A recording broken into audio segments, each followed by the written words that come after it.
আসসালামু আলাইকুম। আশা করি সবাই ভালো আছেন। শুধু আমি খারাপ আছি ভাই, মনটা অনেক খারাপ ভাই। এই যে ভাই 5 বছর ছুটা এবার কাই মাত্র 5 সেট পাল্লা করছে। এই বছর 5 সেট পাল্লা করে 16-17টা কবুতর টিকছে। এর ভিতরে যে একটা মাদি কবুতর, মেন মাদি কবুতর বিটার একটা বাচ্চাও টিকছে।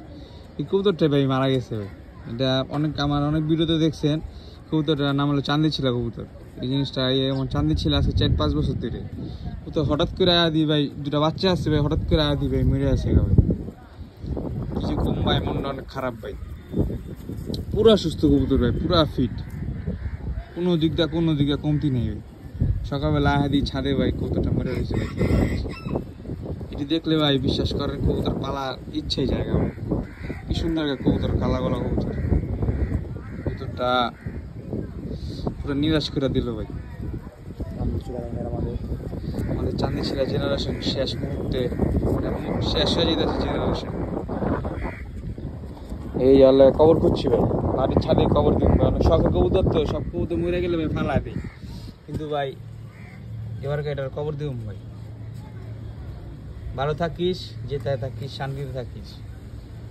সবাই দোয়া করবেন, আর সবাই নিজের কবুতরের খেয়াল রাখবেন। যে গরম পড়ছে ভাই, এই গরমে হিট অ্যালার্ট জারি করছে, এই গরমে মানুষই মারা যাবে ভাই। ওসব মানুষ তো, মানুষের পিপাসা লাগে মানুষ কইতে পারে, কিন্তু কবুতরের পিপাসা লাগে কবুতর কইতে পারবো না, পশু পাখি কইতে পারবো না। যারা আমরা পশু পাখি পালি সবাই চিন্তা করবেন আর কিছু থাক আর না থাক, যাতে কবুতরের একটু লাইসোবিট, একটু হাইড্রোসল বা কম হলে পানিটা যাতে সবসময় থাকে। পানি না থাকলে তো ভাই কি কম ভাই, এই অভিশাপ কামায় লাভ নেই। সবাই ভালো থাকবেন, সুস্থ থাকবেন, আর সবার কবুতরের খেয়াল রাখবেন, এতে কারো আমার প্রিয় কবুতর না হারায়। হয়তো বা আমার কোনো ভুলের কারণে আমার এই প্রিয় কবুতরটা হারাইছে ভাই, হয়তো বা আমি জানি না, বা আমার রিজেকে ছিল না। আল্লাহ হাফেজ।